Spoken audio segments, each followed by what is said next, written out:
Suivez ce scénario jusqu'à la fin. Cet homme de Dieu est venu dans ce village pour la mission.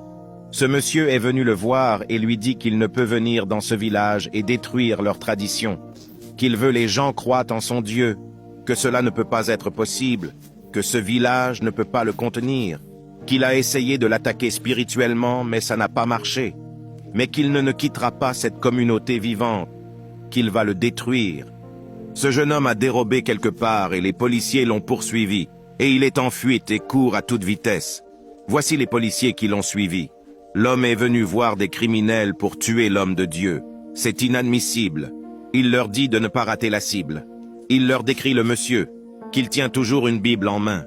Le chef brigand lui dit qu'ils vont le faire et il s'est en allé. Voici l'homme de Dieu qui passe. Le voleur l'a vu et l'a interpellé. Il lui dit demande lui donner rapidement ses habits. Il a pris de force les habits et le Bible de l'homme et s'est enfui. Les policiers sont toujours à sa recherche. Le voici. Il a porté les habits de l'homme de Dieu pour ne pas être repéré par les policiers. Abonnez-vous pour la suite. Le voleur a pris de force les habits de l'homme de Dieu pour s'échapper aux policiers. Le voilà. Et oui, les policiers l'ont plus reconnu et l'ont dépassé. Il est retourné aussitôt en courant. Il se glorifie que le policier ne peut rien lui faire, qu'il est invisible.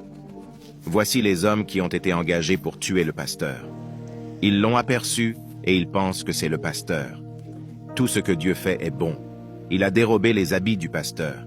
Les hommes l'ont abattu et ils se sont en allés. Voici l'homme qui a demandé aux brigands d'éliminer l'homme de Dieu. Les brigands l'ont appelé. Qu'ils ont la mission qu'il leur a confiée. Toute arme forgée contre toi et ta famille sera sans effet. Ils mangeront leur propre chair et ils boiront leur propre sang. Tous les plans des méchants se tourneront contre eux-mêmes. Il va pour observer. Il est très content. Mais il voit que ce n'est pas l'homme de Dieu. Qui est-ce? C'est son propre fils qui l'a fait assassiner. L'homme de Dieu arrivé dit que c'est le jeune qui a dérobé ses habits.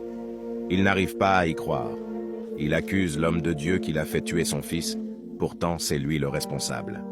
L'homme de Dieu lui dit qu'il pense qu'il s'amusait avec la vie d'un enfant de Dieu. L'homme de Dieu glorifie Dieu d'avoir sauvé sa vie. Toute arme forgée contre toi ne va jamais prospérer. Au nom puissant du Seigneur Jésus-Christ. Amen. Stop.